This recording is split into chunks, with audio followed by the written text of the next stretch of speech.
नमस्कार, जोहार, मैं संजय और आप देख रहे हैं न्यूज झारखंड। चलिए जानते हैं सुबह से लेकर शाम तक की तमाम बड़ी खबरों को। पहली बड़ी खबर की बात करें तो झारखंड में आज जा सकती है अनलॉक 6 की गाइडलाइन। स्कूल कोचिंग खोलने की मिल सकती है अनुमति।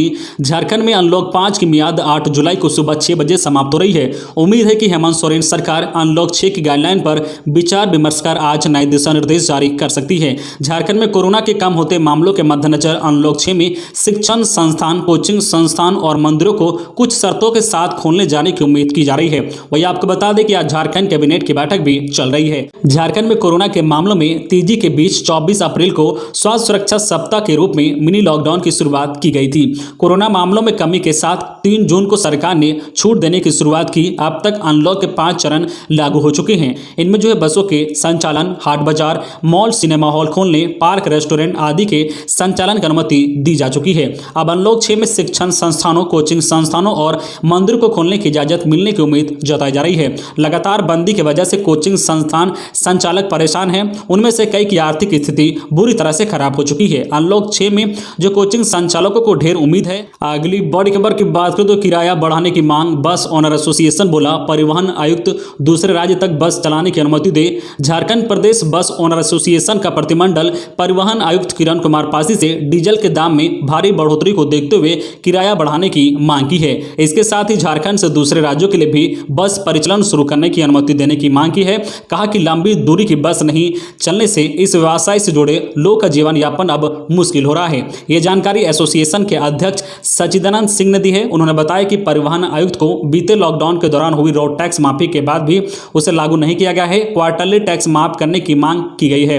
परिवहन आयुक्त ने जल्द ही मांगों पर निर्णय लेने की बात कही है। प्रतिमंडल में महामंत्री प्रदीप कुमार, अभिषेक कुमार, विशाल जो है सिन्हा और संजय पांडे शामिल थे। तो आप भी अपने सुझाव दें कि अभी एक राज्य से दूसरे राज्य के लिए बस परिचालन की अनुमति मिलनी चाहिए या फिर नहीं।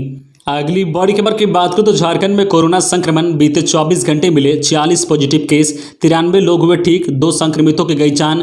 झारखंड में कोरोना संक्रमण की रफ्तार अब धीमी हो गई है। पिछले 24 घंटे में राज्य के विभिन्न जिलों में 46 नए पॉजिटिव मरीज मिले हैं। वहीं 93 लोग ठीक हुए हैं। 2 संक्रमितों की मौत हो गई है। मृतकों में पूर्व सिंहभूम और गुमला से एक एक मरीज शामिल हैं। अब राज्य में 609 मरीज एक्टिव केस बचे हुए हैं। नए संक्रमितों की बात करें तो बोकारो से 3, देवघर से 4, धनबाद से 2, पूर्व सिंहभूम से 6, गिरिडीह से 1, गुमला से 4, खुट्टी से 1, लातेहार से 3, लोहरदगा से 1, पलामू से 1, रांची से 8, साहिबगंज से 5, सरायकेला से 1, सिमडेगा से 4 और पश्चिम सिंहभूम में 21 नए कोरोना संक्रमितों की पहचान हुई है।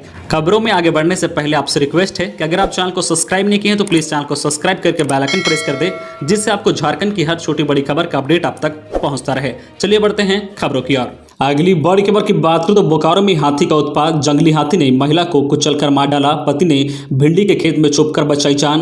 पेटरवार थाना क्षेत्र के कोह पंचायत के महातोटोला में मंगलवार की सुबह एक हाथी ने महिला को कुचलकर मार डाला। महिला अपने पति और बेटी के साथ खेत में भिंडी तोड़ रही थी। इसी दौरान वहां पे हाथी आ गया। महिला ने शोर मचाना शुरू किया तो उसका पति खेत में छुप गया और बेटी वहां से भाग निकली, पर महिला हाथी की चपेट में आ गई। मृतक की पहचान रघुनंदन महतो की पत्नी हुलसी देवी 51 वर्षीय के रूप में की गई है। रघुनंदन महतो ने बताया कि तुलसी हाथी को देखकर चिल्लाने लगी कि भागो भागो, हाथी आ गया। पत्नी के चिल्लाने पर वे भिंडी के खेत में छुप गए और बेटी जो है दौड़कर खेत से भाग गई। पत्नी को हाथी ने कुचलकर मार डाला। इधर घटना की सूचना मिलते ही पेटरवार वीडियो सलास जो है चौरसिया पेटरवार पुलिस व वन विभाग की टीम, मुखिया फुलेश्वरी देवी, विधायक प्रतिनिधि जो है जगदीश महतो मौके पर पहुंचे और मृतक के परिजनों को ढाढ़स बंधाया। मृतक के आश्रितों को वन विभाग की ओर से 4 लाख रुपए और अंबेडकर आवास दिया जाएगा। अगली बड़ी खबर की बात करूं तो बीजेपी नेता बाबूलाल मरांडी दिल्ली में केंद्रीय नेताओं से झारखंड के राजनीतिक हालत पर करेंगे विमर्श। भाजपा विधायक दल के नेता बाबूलाल मरांडी दिल्ली में हैं। वहां केंद्रीय मंत्री नितिन गडकरी, पीयूष गोयल सहित दूसरे मंत्रियों से मुलाकात करेंगे और राज्य की विभिन्न योजनाओं पर चर्चा करेंगे। भाजपा विधायक दल के नेता राष्ट्रीय अध्यक्ष जेपी नड्डा से भी मिल सकते हैं। वहां वे पार्टी के कामकाज व झारखंड के राजनीतिक हालत की जानकारी देंगे। बताया जा रहा है कि भाजपा विधायक दल के नेता बाबूलाल मरांडी पार्टी के संगठनिक कामकाज के साथ साथ झारखंड की राजनीतिक हालत की भी जानकारी देंगे। श्री मरांडी गुरुवार को हैदराबाद भी जा सकते हैं। वहां हैदराबाद में पार्टी के बीमार सिंदरी विधायक इंद्रजीत महतो व परिजन से मिलकर उनके स्वास्थ्य की हाल जानेंगे। अगली बड़ी खबर की बात करें तो छात्राओं को तकनीकी शिक्षा के लिए 1 लाख रुपए दिए जाएंगे। झारखंड के गरीब और मेधावी छात्रों को तकनीकी शिक्षा के लिए राज्य सरकार आर्थिक मदद देगी। हर साल 200 छात्राओं को जहां 1-1 लाख रुपए दिए जाएंगे, वहीं 100 छात्राओं को 50-50 हजार रुपए मिलेंगे। मुख्यमंत्री हेमंत सोरेन ने सोमवार को उच्च एवं तकनीकी शिक्षा विभाग के इस प्रस्ताव पर सहमति दे दी है। अब इसे आज मंगलवार को हो रहे कैबिनेट की बैठक में रखा जाएगा और इसे मंजूरी के बाद इसे लागू किया जाएगा। राज्य के बाहर या राज्य में नेशनल इंस्टीट्यूशनल रैंकिंग फ्रेमवर्क वाले पहले 100 संस्थानों विश्वविद्यालय के AICTE से मान्यता प्राप्त स्नातक व स्नातकोत्तर स्तर के पाठ्यक्रमों के लिए राशि दी जाएगी। हर साल अधिकतम 200 छात्राओं को 1 लाख या निर्धारित फीस जो कम हो वह दी जाएगी। इसमें चयनित छात्राओं को कोर्स कंप्लीट होने तक मदद दी जाएगी, लेकिन वह किसी सेमेस्टर में पास नहीं कर पाती है तो यह राशि नहीं मिलेगी। अगली बड़ी खबर की बात करें तो NH98 पर हादसा, युवा व्यवसायी की मौत, 2 बाइक की आमने सामने टक्कर में युवक की मौत, 3 जख्मी, तीनों एक ही बाइक पर सवार थे। मेदिनीनगर NH98 पर सड़क हादसा और उसमें जान जाने का सिलसिला लगातार जारी है। मंगलवार को हरिहरगंज थाना क्षेत्र के भगत तेंदुआ में काली मंदिर के पास 2 बाइक की आमने सामने टक्कर हो गई। इसमें एक युवा व्यवसायी की मौत हो गई है जबकि 3 लोग जख्मी हो गए हैं। मृतक जो है अरुवा खुर्द निवासी लखन साव के 35 वर्षीय पुत्र मंटू साव हैं, जबकि घायलों की पहचान बिहार के औरंगाबाद जिले के टंडवा थाना क्षेत्र के चितवा बांध निवासी टुनटुन भुइयां, प्रदीप कुमार और सुधीर कुमार के रूप में की गई है। बताया जाता है कि एक बाइक पर व्यवसायी मंटू साव सवार थे जबकि दूसरी बाइक पर टुनटुन, प्रदीप और सुधीर सवार थे। तीनों जो है मेदिनीनगर की ओर जा रहे थे। इसी दौरान विपरीत दिशा से आ रहे व्यवसायी मंटू की बाइक से आमने सामने जोरदार टक्कर हो गई और यह हादसा हुआ है। अगली बड़ी खबर की बात करें तो तीसरी लहर से बचाने को हर जिले में बेसिक जांच। कोरोना की दूसरी लहर में तबाही मचाने वाले वायरस के म्यूटेंट ने न सिर्फ संक्रमितों की संख्या बढ़ाई है बल्कि RT-PCR टेस्ट को भी चकमा दे रहे हैं। लेकिन संभावित तीसरी लहर में ऐसी स्थिति उत्पन्न न हो, इसके लिए सरकार पूरी तरह से तैयार है। स्वास्थ्य विभाग के अपर मुख्य सचिव अरुण कुमार सिंह के अनुसार राज्य के सभी जिलों में डायग्नोस्टिक जाँच यानी बेसिक जाँच की सुविधा उपलब्ध कराई जा रही है। इसके तहत जो है D-डाइमर और जो है CRP प्रोकास्टिन और HRCT जांच की सुविधा उपलब्ध कराई जाएगी। इस लहर में बच्चों में संक्रमण की रोकथाम व उपचार को लेकर स्वास्थ्य मंत्रालय ने SOP जारी किया है।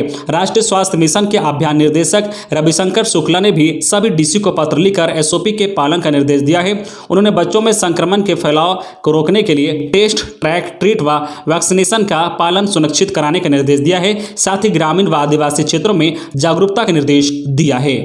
अगली बड़ी खबर की बात करें तो संताल में झुंड से बिछड़ा बेकाबू हाथी, 14 लोग की जान लेकर हजारीबाग पहुंचा। झारखंड के संताल प्रांगण क्षेत्र में अपने झुंड से बिछड़ा एक जो है जवान गजराज हाथी काफी गुस्से में है। उसने 8 अप्रैल से अब तक जो है संताल प्रांगण के विभिन्न जिलों के 14 लोग को मौत की नींद सुला दी है। कुछ लोग की जान इस हाथी का रास्ता रोकने और उसके साथ सेल्फी लेने के चक्कर में गई है। वन विभाग ने अपनी एक टीम इस हाथी के पीछे लगा दी है। इसे हर हाल में अपने झुंड से मिलाने की कोशिश जारी है, लेकिन अब तक वन विभाग को सफलता नहीं मिली है। दूसरी ओर यह गजराज जो है संताल प्रांगण के 5 जिलों में आतंक मचाने के बाद धनबाद के रास्ते बोकारो के जंगल होते हुए हजारीबाग के घने जंगल क्षेत्र में जो है पहुंच चुका है। वन विभाग ने इसे लेकर हाथी को लेकर अलर्ट जारी किया है। यदि स्थिति बेकाबू बनी तो कड़े कदम उठाए जाएंगे। अगली बड़ी खबर की बात करें तो 3rd रेल लाइन दिसंबर तक तैयार होगा। चकुलिया घाटशिला के बीच 31 किलोमीटर ट्रैक। दूसरी लहर का असर कम होने पर निर्माण कार्य में तेजी। कोरोना की दूसरी लहर कम होने के बाद अब खड़गपुर से टाटानगर के बीच 3rd लाइन के निर्माण कार्य में तेजी आई है। इसके लिए स्लीपर भी अब मिलने लगे हैं। निर्माण कार्य करा रही एजेंसी रेलवे विकास निगम के डिप्टी GM ललितेश कुमार ने बताया है कि कोरोना संक्रमण कम होने से मजदूर भी लौट रहे हैं जो कि दूसरी लहर के दौरान घर चले गए थे। अब स्लीपर मिल रहे हैं। चकुलिया घाटशिला के बीच इन्हें गिरा भी दिया गया है। अब निर्माण में तेजी आई है। चकुलिया घाटशिला के बीच 31 किलोमीटर लंबी 3rd जो है लाइन का कार्य दिसंबर के अंत तक पूरा करने का लक्ष्य है। मालूम हो कि जो है खड़गपुर से टाटानगर के बीच 134 किलोमीटर 3rd लाइन का निर्माण चल रहा है। तो ये थी आज की झारखंड की टॉप बड़ी खबरें। इसी तरह झारखंड की हर छोटी बड़ी खबर देखने के लिए आप हमारे चैनल न्यूज झारखंड चैनल को सब्सक्राइब करके बेल आइकन प्रेस कर दीजिए, जिससे आपको झारखंड की हर छोटी बड़ी खबर का अपडेट आप तक पहुंचता रहे। तो आज के लिए बस इतना ही। हमें दीजिए इजाजत, फिर मिलते हैं नेक्स्ट न्यूज में।